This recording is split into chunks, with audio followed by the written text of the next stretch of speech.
De volta com o Direto do Plenário, com as imagens dos ministros retornando para a segunda parte da sessão plenária da tarde desta quinta-feira. A expectativa é para a retomada do voto do ministro Gilmar Mendes, já se encaminhando para a finalização do julgamento do recurso extraordinário 1.017.365, que trata do marco temporal da demarcação de terras indígenas. Tese essa que já tem maioria formada no sentido de declarar a invalidade da tese. Vamos acompanhar ao vivo direto do plenário. Declaro reaberta a sessão e dando continuidade ao julgamento do recurso extraordinário 1.017.365, oriundo de Santa Catarina, sob a relatoria do ministro Luiz Edson Fachin. Eu devolvo a palavra ao eminente decano dessa corte, ministro Gilmar Mendes, para a continuidade do voto. Presidente, então eu retomo e permito, então, destacar um aspecto que me parece relevante, que talvez nos fundamentos ou nas teses seja devidamente adequado, porque o texto não é um conceito indeterminado, como talvez algumas vozes tenham pensado. É o que diz o parágrafo 1º. São terras tradicionalmente ocupadas pelos índios, as por eles habitadas em caráter permanente, as utilizadas para suas atividades produtivas, portanto, dois dados muito objetivos, as imprescindíveis à preservação dos recursos ambientais necessários ao seu bem-estar e as necessárias à sua reprodução física e cultural, segundo seus usos, costumes e tradições. Por isso que o Jobim, naquele seu logicismo, falou em 4 círculos e, inclusive, chamou a atenção para que houvesse uma contemplação dessa objetividade. Não são todas as terras, não são as terras, e aí é uma questão que eu tenho visto pouco discutida, não tenho visto muito debate sobre isto, mas que nessa questão de ordem chama a atenção. É como identificar essas terras, considerando esses 4 pressupostos definidos no texto constitucional e que são dados que a experiência indica que são passíveis de identificação, objetivamente. E, obviamente, no contexto atual, inclusive do decreto em vigor, depende-se fundamentalmente de quem? Do perito, do antropólogo. E, no momento, do antropólogo designado pela FUNAI. E aí, talvez, nós tenhamos um debate necessário sobre normas de organização e procedimento. Não se trata de entender que o problema, como eu disse, se resume à questão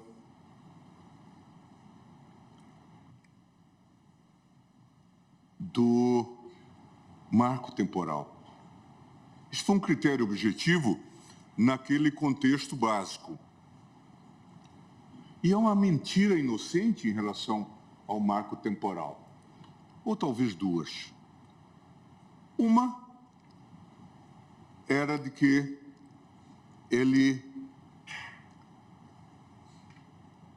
chancelava as eventuais barbáries contra índios, contra os indígenas, admitindo que os índios que tivessem sido expulsos e lá não estivessem em 5 de outubro de 88,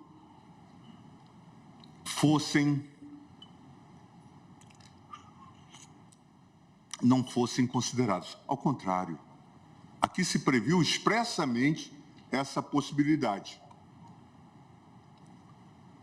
Se tivesse havido fraude, ou se tiver havido fraude, o marco temporal contemplava. Agora, esquece-se de um dado que é relevante e que é preciso ser colocado, presidente. É que a discussão se deu no contexto da Raposa Serra do Sol, daquela demarcação que nós acompanhamos. Inclusive o debate no governo se seria demarcação em ilhas ou demarcação totalizante, e optou-se finalmente por essa demarcação em caráter integral, amplo. Aqui nós estamos falando de 1.700.000 hectares. Para alguma coisa como, não sei se muito mais do que 1.000 índios, talvez menos. E este caso já está resolvido, mas a pergunta básica vem no 231, parágrafo 1º. São terras tradicionalmente ocupadas pelos índios, por eles habitadas em caráter permanente, as utilizadas para suas atividades produtivas, as imprescindíveis para a preservação dos recursos ambientais, necessárias a seu bem-estar e as necessárias à sua reprodução física, cultural, segundo os seus usos, costumes e tradições. Eu não tenho visto, então, está se passando ao rodo azul sobre esse elemento da necessariedade. De que se trata? Qual é, de fato, o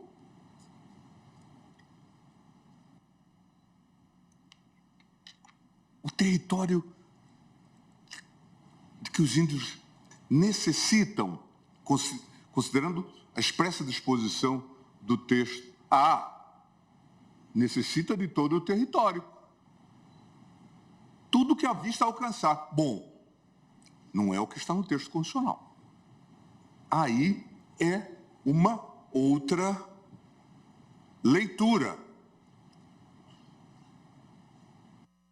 Eu volto ao caso concreto, porque, considerando mesmo as singularidades, a expansão, quando eu vi o voto do ministro Fux, chamei a atenção para isso. Aqui, os índios é que ocuparam as áreas adjacentes. Eles já estavam em áreas demarcadas, que também está tendo a sua ampliação contestada. Mas eles ocuparam, e por isso a ação possessória. É esse o dado. E aí, então, a discussão. E se eles decidirem ampliar essa área e depois ampliar essa área dentro desse processo? Qual é o limite? Vossa Excelência, me permite? Por favor. Nós discutimos a ocupação das terras indígenas que caracteriza o Estado de fato e que, por seu turno, legitima a posse de quem lá está. No caso concreto, na verdade, quem tinha posse eram os índios, não era... Não eram os índios. Eram eles o acordo reconhece que eles ocupavam, mas que a fundação tinha um título anterior. A área era ocupada pela fundação. A ação não foi proposta na data da invasão. Foi. Não. Exatamente 2 meses depois. 2 meses depois. Sim, e aí eles não saíram. A ação foi proposta. E essa ação que está em tramitação. Pois é, mas de toda maneira eles passaram a ter a posse da área, cultivar a área segundo as suas tradições, e o nosso objetivo, na verdade, é afastar a posse imemorial. Mas se naquela área há tradição indígena, há cultura indígena, é essa proteção que a Constituição dá. E dizer que essa posse é uma posse legítima é uma contradição em termos. Porque a Constituição Federal... Só para a gente ficar no fato. A invasão se dá em 13 de janeiro de 2009, invasão dessa área, que não era ocupada pelos índios, pode ter sido em outros tempos. E a ação possessória foi ajuizada na Justiça Federal em 5 de março de 2009, portanto, 2 meses depois. É esse o fato. Portanto, não tinha posse indígena nesse período, nesse local. Ela estava ocupada pela fundação e, por isso, é disso que nós estamos falando. Por isso que estamos falando da ação possessória, que é o caso que nós estamos julgando. A fundação tinha título jurídico. E posse efetiva. Não tinha posse, tinha título jurídico. Posse efetiva. Era uma área ambiental. Mas eu estou extrapolando, porque, obviamente, nós estamos a discutir a questão no contexto da repercussão geral, e é isso que, de fato, interessa. Mas, voltando à Raposa, é 1,7 milhões de hectares. O requisito da necessariedade está presente, não vamos discutir isso agora, mas para o futuro. E como nós vamos ficar dependentes de antropólogos? E eu não vou falar daquela antropóloga portuguesa que faz os laudos lá. Não vou falar. Não vou falar. Que faz os laudos lá no sul da Bahia.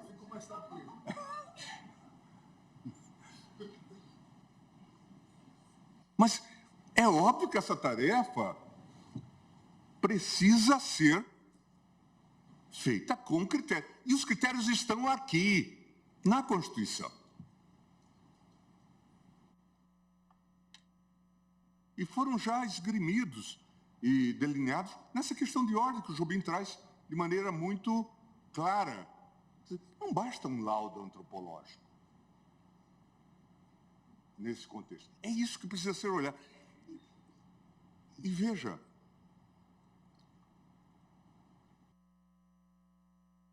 eu sou insuspeito de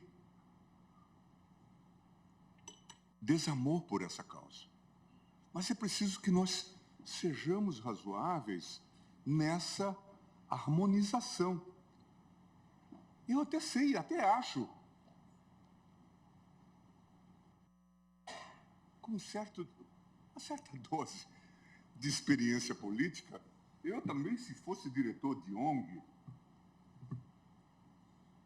eu quereria que essa questão, ministro Fachin, permanecesse pela vida fora, porque eu teria financiamento eterno para as minhas causas. Mas não é o nosso objetivo. Não é esse o nosso ethos. Nós queremos que o país siga e se desenvolva. E que todos sejam abrigados. Eu, quando vejo o debate, e aqui tem gente que conviveu comigo nesse período, vejo o Paulo aqui, nesse debate na Procuradoria. Quando eu vejo esse debate, eu fico assim a pensar, ministra Rosa, será que a gente deve dar tratos a teorias conspiratórias e a imaginar que a gente quer que os índios, independentemente das posições em que eles estejam, em termos culturais, eles sobrevivam de maneira miserável? É esse o objetivo? Para que a gente os tenha sob tutela? Pode ser isso. Tem algo de errado aí nesse approach. Ontem o ministro Toffoli tocou nessa temática da exploração das riquezas. E, dependendo da forma de condução, poderia permitir a autonomia financeira de todos esses grupos sem maiores dificuldades. Não obstante, há um posicionamento contrário, inclusive com muito lobby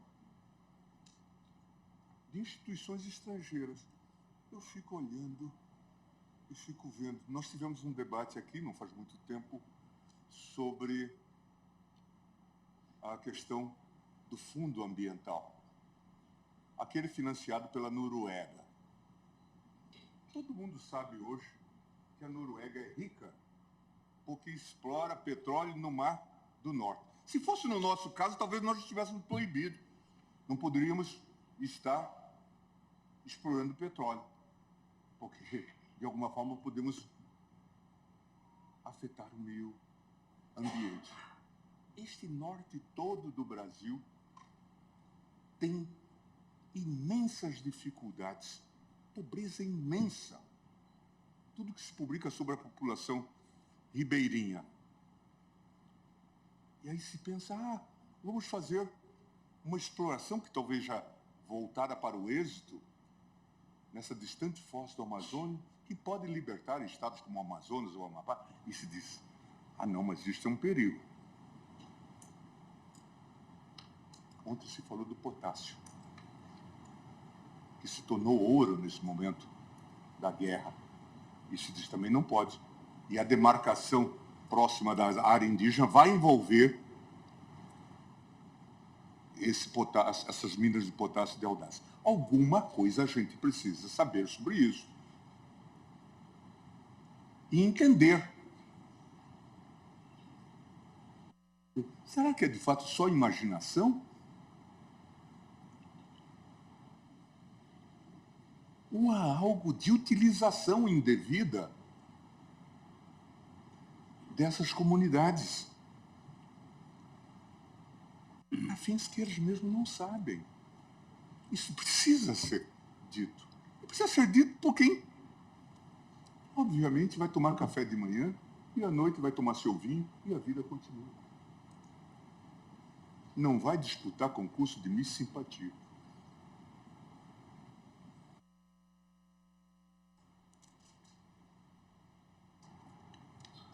É preciso entender isso nessa dimensão e trazer o tema para o debate nos termos do texto constitucional. Não tenho dificuldade, como eu disse anteriormente, de aceitar a tese eventual da superação do marco temporal. Na linha trazida, especialmente no voto do ministro Alexandre. Entendido que quem for possuidor ou proprietário de boa-fé receberá a devida indenização, sendo que isto é um critério para todos os fins. Mas continua a entender que, juridicamente, o que está no texto constitucional não dá liberdade para chegarem ao seu apartamento lá em Curitiba, ministro Fachin. Se uma antropóloga decidir que é assim. Porque o texto exige, tem critérios jurídicos. É preciso que se faça essa leitura. E é claro, o conceito que Jobim desenvolve dos 4 círculos nos dá baliza para isso. É importante que nós, então, possamos entender, sob pena de perdermos todos os parâmetros. Nós perdemos todos os parâmetros. Então, presidente, diante da votação muito multifacetada que se fez com tantas teses, eu vou também acompanhar o voto, inicialmente, do ministro Alexandre de Moraes, no sentido desse provimento parcial para devolver a questão ao tribunal e esperar que nós discutamos as teses, até adiro à discussão trazida pelo ministro Alexandre sobre o debate, até porque me parece relevante, o debate sobre a exploração de terras, das terras indígenas. É claro que há de se fazer dentro de contextos gerais, mas me desperta muita curiosidade o fato de, até hoje, não se ter autorizado a exploração que os libertaria os indígenas dessa dependência do próprio Estado e, talvez, dessas ONGs. Eles próprios seriam tutores dos seus destinos. Na origem, os E não geraria essa suspicácia de que, de fato, não se pode explorar essas terras porque poderia haver dano ao meio ambiente. Nós estamos cansados de ver mundo afora que se faz exploração de riquezas sem danos ou com contenção de danos ao meio ambiente. A mim me parece que há uma concepção segundo a qual os índios ficam com direito a bastante terra. E o direito também de viverem empobrecidos nesse país rico. Mas isso é a opção deles? Ou é a opção desses que se arvoraram em tutores?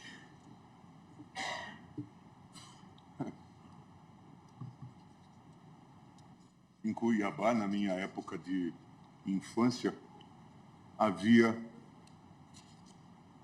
um sujeito que nós meninos chamávamos de cobra fumando, não sei porquê, e que ficava na porta do cinema. Talvez o único cinema ali na Getúlio Vargas, Cine Teatro, alguma coisa assim. E ele era célebre porque ficava ali pedindo esmola. E todo mundo dizia que ele era um homem rico ou de posse, mas que tinha o hábito de pedir dinheiro, e dizia-se também que ele tinha uma ferida na perna, aparentemente. E que ele cultivava aquela ferida na perna. Porque assim ele alimentava esse processo e se colocava na condição de esmoler com maior credibilidade.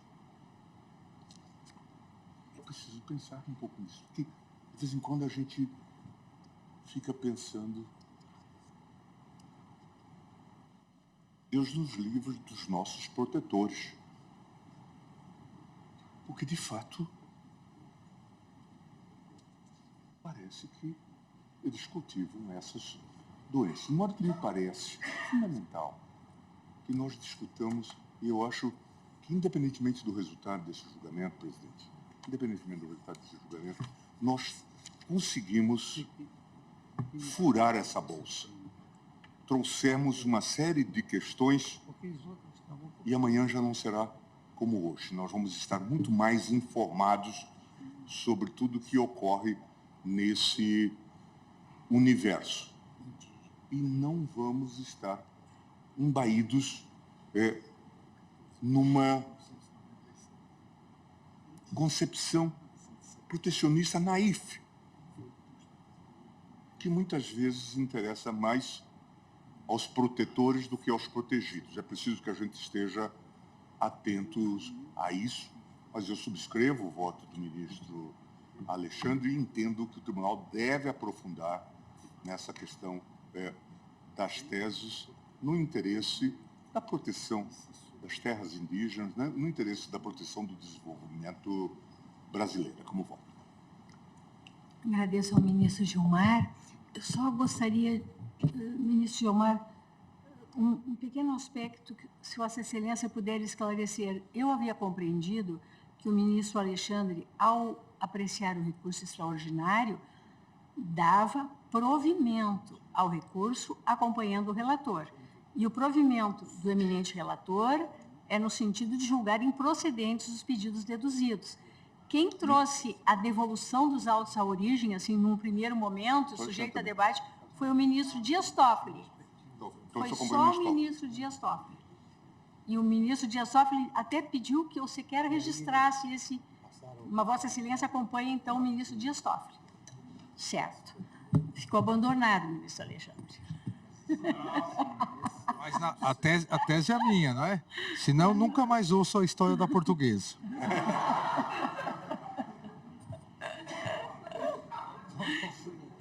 Tá certo.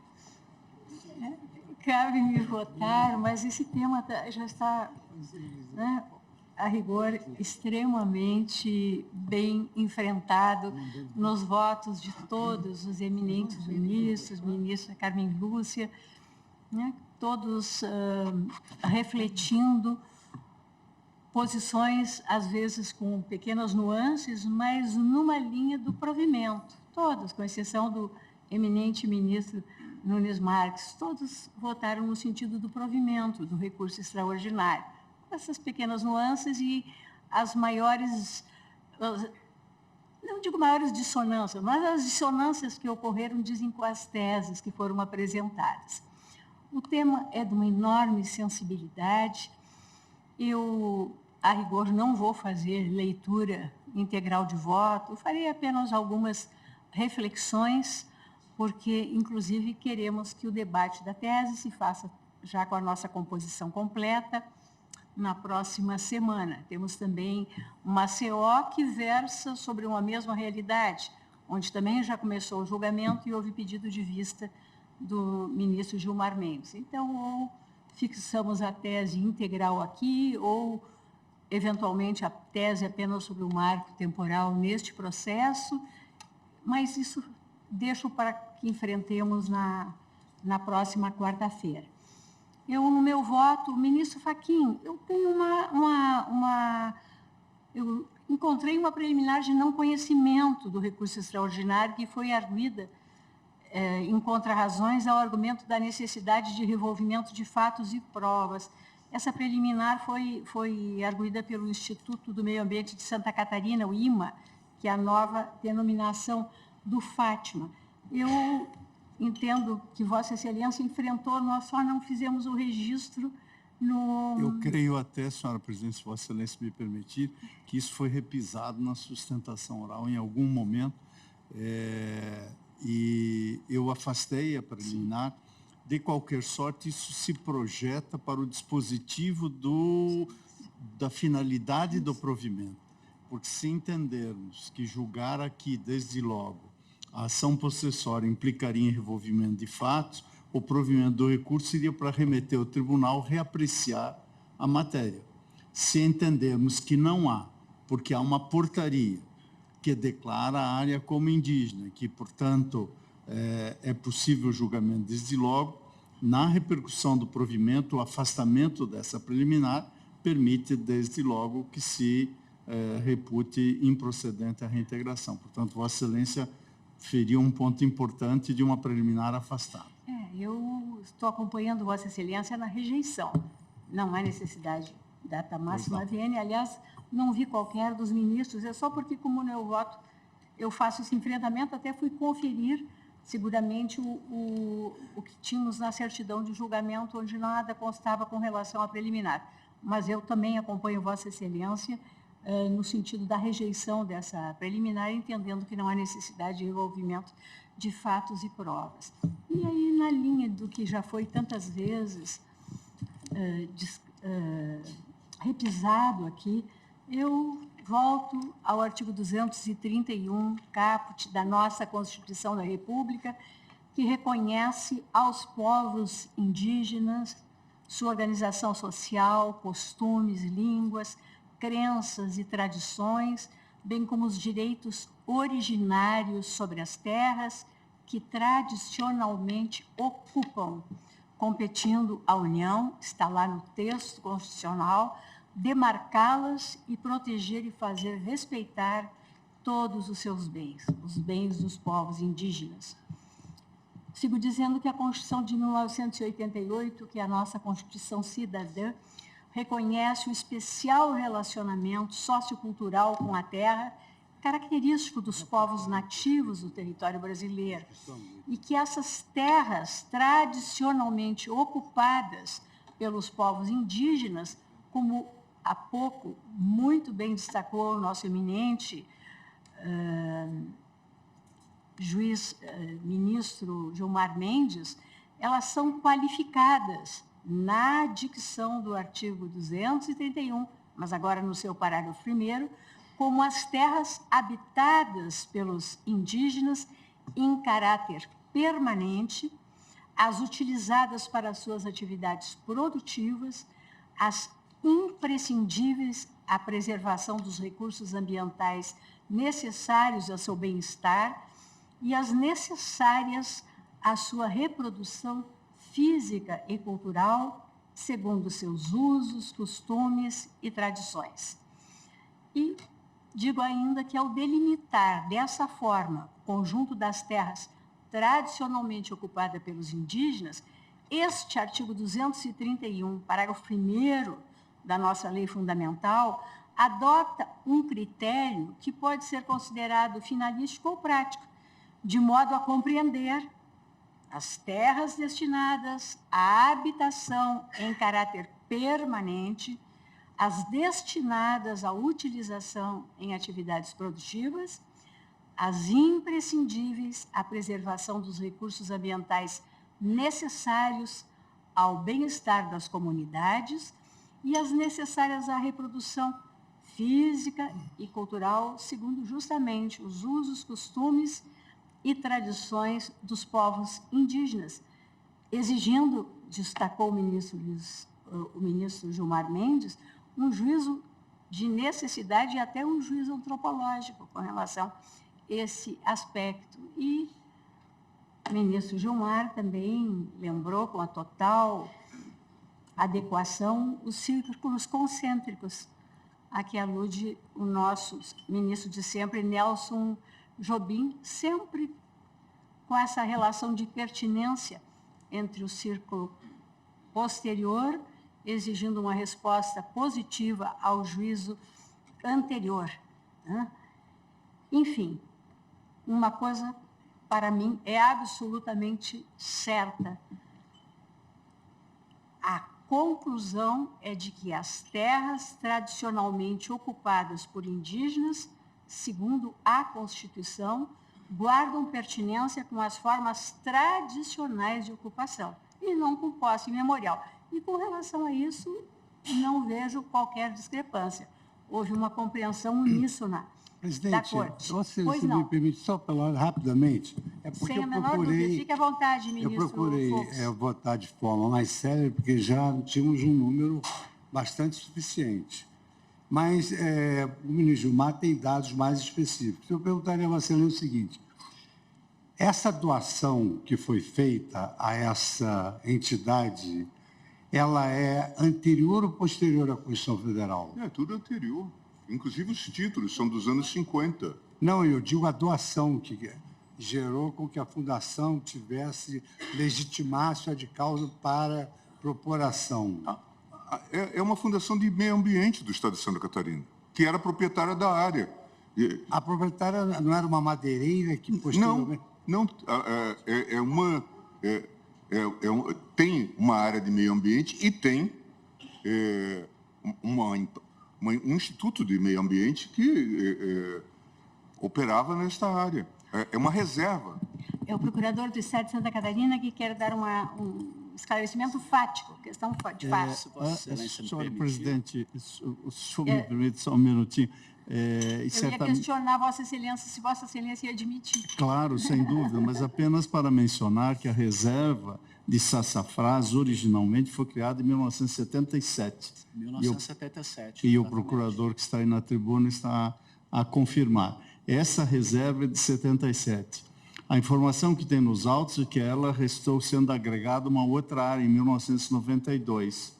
De qualquer sorte, sobre parte dessa reserva incide a portaria que é posterior à constituição da reserva e que declara a terra como terra indígena. Portanto, esses são os dados. O acórdão do TRF, quando manteve a sentença que julga procedente a possessória, o acórdão do TRF diz que não pode julgar a possessória em desfavor de quem tem a propriedade, o que, portanto, vai ao encontro ao argumento que o ministro Fux mencionou da exceptio domi, mas ouvimos, senhor presidente, Pois da não. minha parte, o procurador.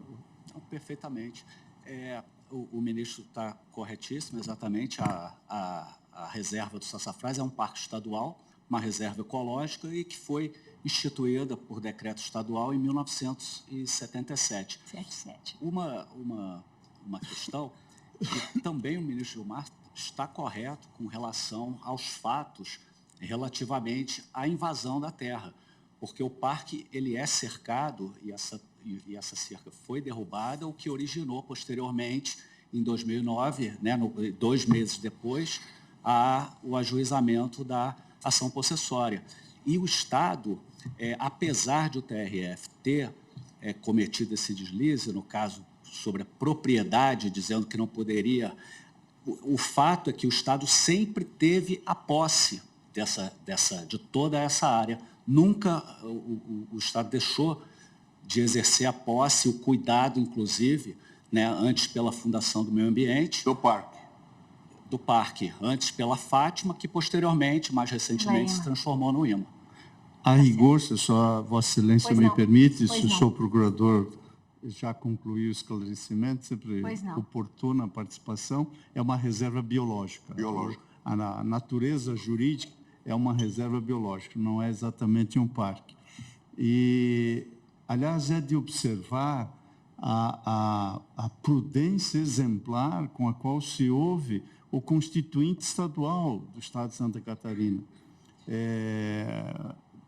e em que, na Constituição, na sua redação atual, o artigo 148-A da Constituição do Estado de Santa Catarina prevê textualmente: o Estado poderá promover, na forma da lei e por meio de convênios com outros entes federativos, o reassentamento ou a indenização dos pequenos agricultores de boa-fé que estejam ocupando terras destinadas por meio de processo demarcatório aos povos indígenas. Portanto, nós não estamos falando de uma realidade muito alheia e não conhecida ao próprio Estado de Santa Catarina, e creio que essa intervenção traz ainda mais luzes sobre esta matéria. Mas o que é fundamental é saber que esta é uma área lindeira, a área que foi demarcada em 2003. Esta é uma área lindeira e que foi invadida.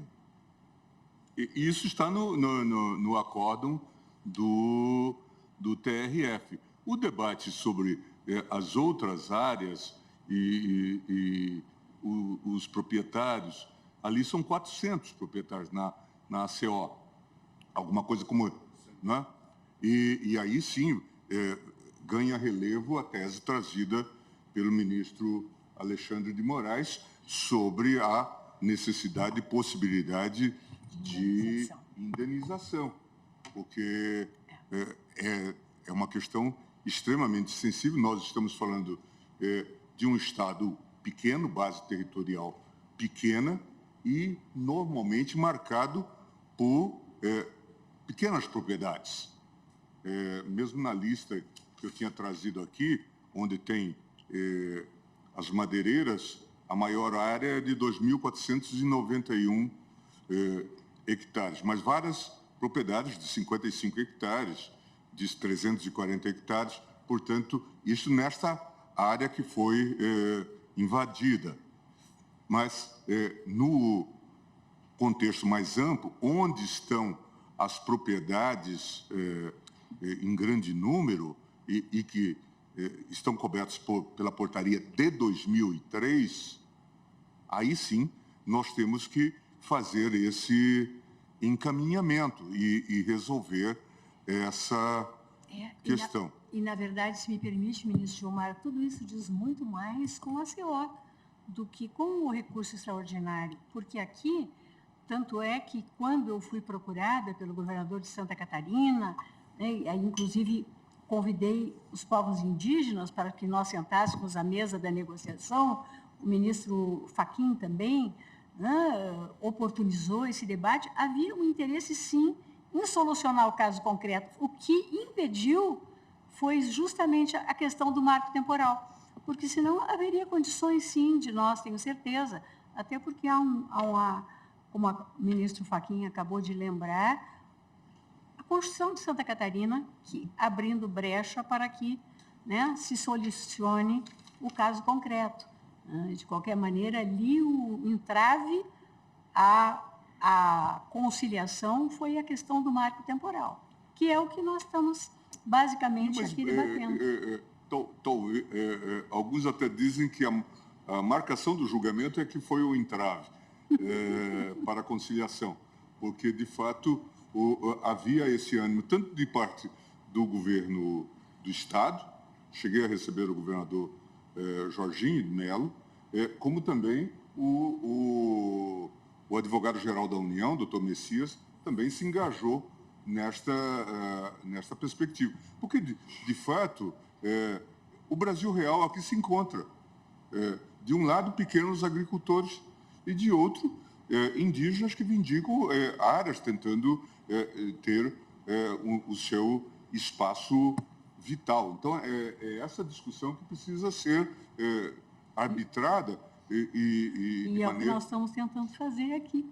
Presidente, permita só uma complementação, porque às vezes se tem a falsa ideia que em todos os casos são garimpeiros que invadiram, ou são grandes latifundiários que invadiram, e nós sabemos, Santa Catarina é um estado pequeno, eu sempre repito isso porque me parece que a maior injustiça seria toda aquela margem do Mato Grosso e Mato Grosso do Sul, daqueles colonos que receberam de Dom Pedro II, que são todos pequenos agricultores.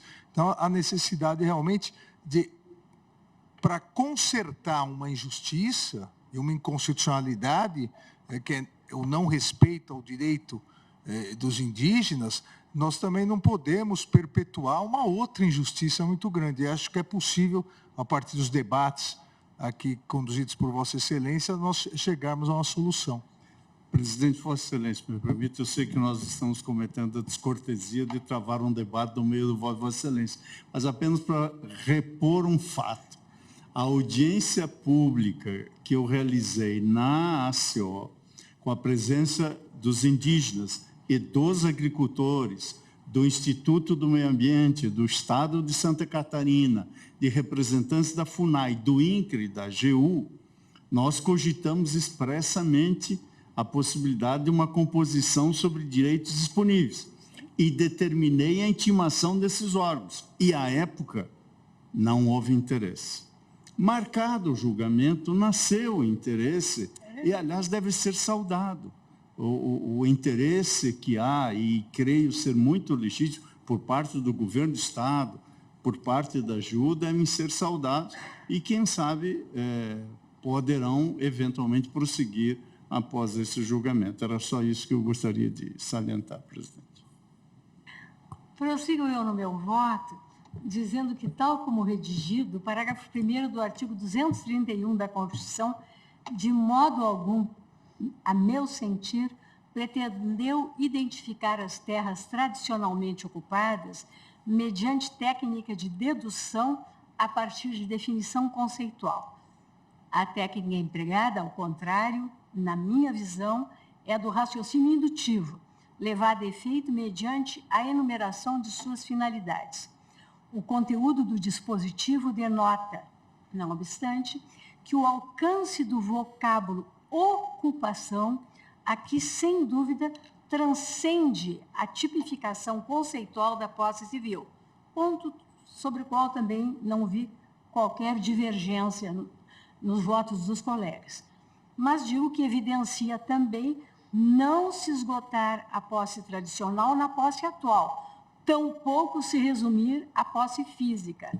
Aí eu estou me reportando à manifestação do ministro Carlos Aires Brito, eu vou pular, na PET 3388, quando se referiu a um heterodoxo Instituto de Direito Constitucional e não a ortodoxa figura de direito civil, trago doutrina, digo que esse aspecto já foi objeto de detido exame, também, aqui já se lembrou, da Corte Interamericana de Direitos Humanos, no julgamento do paradigmático caso Mayagna Sumo Tingli, em 2001, ocasião em que este ponto ficou assentado. Continuo dizendo, também na linha do que aqui já foi defendido, que os direitos dos povos indígenas, as terras por eles tradicionalmente ocupadas, traduzem, sobretudo e principalmente, direitos fundamentais. E não é demais lembrar que, diante de uma norma constitucional assim qualificada, exorta a doutrina se evite um método interpretativo que reduza ou debilite, sem justo motivo, a máxima eficácia possível dos direitos fundamentais. Reporto-me ao artigo 5º, parágrafo 1º da nossa Carta Política. Digo que, historicamente, o direito brasileiro trata da posse indígena a partir da teoria do indigenato. Discorro sobre esta teoria, trago doutrina e jurisprudência, reporto-me a PET 3388, também relatada pelo ministro Aires Brito. Relembro que a nossa primeira Constituição a versar sobre o tema da posse indígena foi a Carta de 1934, consagrando justamente a teoria do indigenato. No seu artigo 129, digo que a norma foi mantida com pequenas alterações de redação nas Constituições de 37 e 46, né, que na Constituição de 67 foi explicitado que essas terras deveriam ser incluídas entre os bens da União, o que já era um entendimento doutrinário dominante a partir do texto das Constituições anteriores. Reporto minha doutrina e reporto-me, como também aqui já se fez, ao lapidar voto do ministro Vitor Nunes Leal, lá atrás, quando já ressaltava que a questão relativa às terras de ocupação tradicional indígena não se resume a uma simples questão de direito patrimonial, mas também um problema de ordem cultural no sentido antropológico, porque essas terras, dizia ele, são o habitat dos remanescentes das populações indígenas do país, acrescentando que a permanência dessas terras em sua posse é condição de vida e de sobrevivência desses grupos, já, dizia ele, repito, tão dizimados pelo tratamento recebido dos ditos civilizados e pelo abandono em que ficaram. Já chego à carta, à nossa Constituição de 1988, trago aqui magistério jurisprudencial do ministro Celso de Mello e chego, por fim, ou retorno à PET 3388, da relatoria do ministro Aires Brito, em que essa Suprema Corte sufragou uma leitura da Constituição, segundo a qual a data de sua promulgação, 5 de outubro de 1988, é tomada como um referencial temporal legitimador da ocupação indígena sobre determinado espaço geográfico e, em consequência, para o reconhecimento dos direitos originários sobre as terras que tradicionalmente ocupam. Surgiu aí a tese do marco temporal.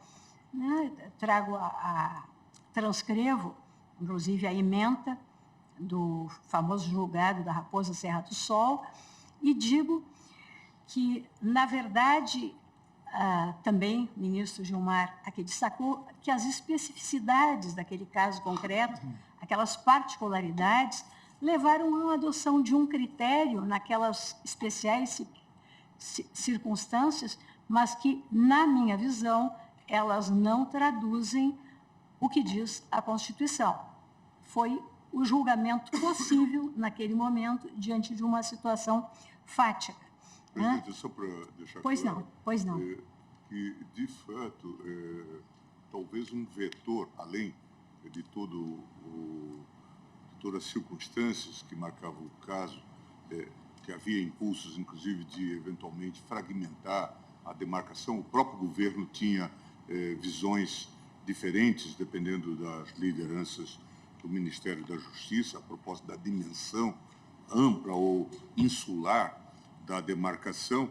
Talvez o que também tenha preponderado, e é um vetor importante, é que o texto, no seu primeiro círculo, fala que são terras tradicionalmente ocupadas pelos índios e por eles habitadas em caráter permanente. Habitadas em caráter permanente quando, né, vinha essa pergunta. E, de fato, então se respondeu.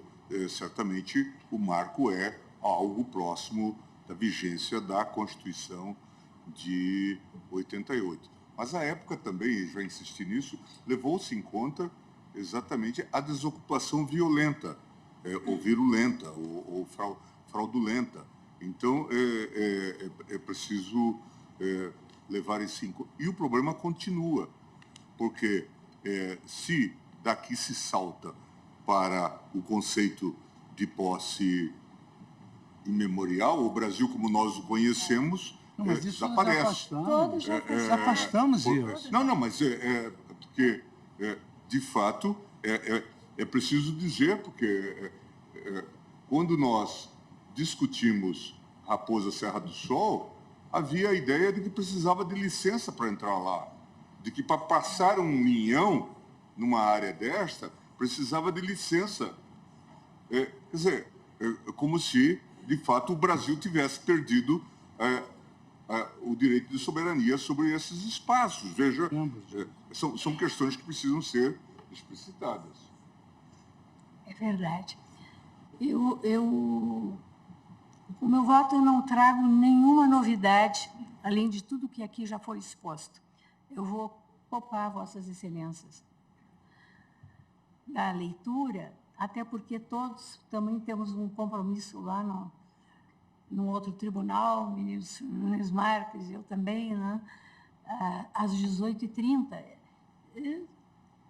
Me alongaria se fosse trazer alguma novidade, mas não trago. Esta ação, este recurso extraordinário, ele diz com a posse, a teoria da posse memorial já foi afastada por todos, eu também a afasto, né, como foi pelo eminente relator, e, na verdade, eu entendo que aqui o que está em discussão é o marco temporal. E eu, pessoalmente, e na linha do que todos já defenderam, afasto a tese do marco temporal, acompanhando na íntegra o brilhantíssimo voto do ministro Edson Fachin, que, nesse ponto, não gerou, com ressalva da compreensão do ministro Nunes Marques, qualquer divergência. E eu pedindo, vênia, a Sua Excelência, reafirmo essa minha compreensão. Faço toda uma interpretação da Convenção Americana dos Direitos Humanos, vou ao artigo 21, volto ao artigo 231 da Constituição e passo todos os casos que já foram apreciados pela Corte Interamericana com relação aos povos originários, para concluir nesta linha do voto do eminente ministro Edson Fachin, reafirmando que a jurisprudência pacífica e reiterada da Corte Interamericana de Direitos Humanos aponta para a posse tradicional como fator bastante para outorgar aos indígenas os direitos de exigirem o reconhecimento oficial dos direitos originários sobre as suas terras, observadas as balizas do texto constitucional que estão no artigo 231 da nossa lei fundamental. Então, nesta linha, e eu também pedindo vênia aí, ministro Gilmar Mendes, a Vossa Excelência, e pedindo vênia ao ministro Dias Toffoli, acompanho o relator e aqueles que já o seguiram, no sentido do provimento do recurso extraordinário para julgar improcedentes os pedidos que foram deduzidos na petição inicial. Dá provimento ao recurso da FUNAI. Dou provimento para julgar improcedentes e não para determinar a devolução dos autos. O ministro relator assim votou, acompanhado por Vossa Excelência, pela ministra Carmen Lúcia, pelo ministro Cristiano Zalim, pelo ministro Alexandre de Moraes e por mim. Então, na verdade, temos a maioria formada no sentido do juízo de improcedência dos pedidos deduzidos. Se Vossa Excelência me permite, vou explicitar bem isso no voto quanto à consequência, porque o ministro Toffoli havia dito ontem sobre a extensão do provimento, então eu vou explicitar bem que é o provimento que julga improcedente a possessória. E pelo que eu entendi, quando eu fui fazer a proclamação do resultado provisório, o ministro Toffoli me disse, não registre essa parte em que eu devolvo os autos, porque poderei amadurecer, mas agora, ele estava até pouquinho conosco, agora acho que no momento... Estava afônico. Não, mas ele estava ali até nos ouvindo até há pouco, mas como agora o ministro Gilmar acompanhou, só nesse retorno, mas mesmo assim já temos maioria no sentido do juízo de improcedência dos pedidos deduzidos na ação. E fica aí vencido o ministro. E com relação ministro à preliminar... André Mendonça, né? Pois não? Ministro André Mendonça. Não, o ministro André Mendonça não julgou o caso concreto. Ah, sim. Pela questão de ordem que ele apresentou, lembra no plenário virtual, ele se pronunciou apenas quanto à tese. O voto do ministro André Mendonça é só quanto à tese. E a tese nós vamos continuar na próxima sessão. Isso que eu ia sugerir, senhora presidente. Aqui nós vamos ficar exclusivamente no... Não, eu sei que eles estão nos aguardando, nós vamos chegar até pelo menos em tese, a possibilidade de alguma adesão da minha parte ou do ministro André Mendonça à proposta do ministro Dias Toffoli. Então, seria realmente muito útil que deixássemos para a próxima Não, nós sessão. vamos deixar, até porque é importante que o ministro Luiz Roberto também, que hoje não pôde estar conosco, esteja presente, que todos os colegas, né, estejam presentes para que nós possamos debater um tema tão importante quanto esse. A grande novidade, presidente, que foi elaborado no voto do ministro Toffoli, foi trazida no voto do ministro Alexandre de Moraes, que é a questão da indenização, e que me parece que precisa ser devidamente colocada, e que foi contemplada, de alguma forma, no voto do ministro Zanin, no voto do ministro Toffoli, no meu voto. Até por um outro lado na tese, eu voto no ministro André também. É porque, na verdade, na CO nós precisaríamos toda essa definição. Podemos já examinar a tese de maneira ampla no recurso extraordinário. Não há maior...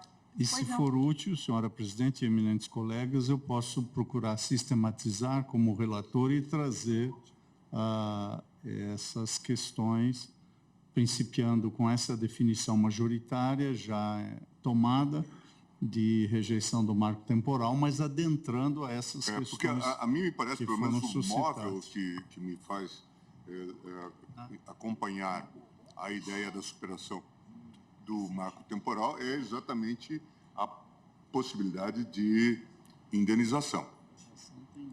É isso. Que foi o que garante, que muitas vezes tanto gerou em nós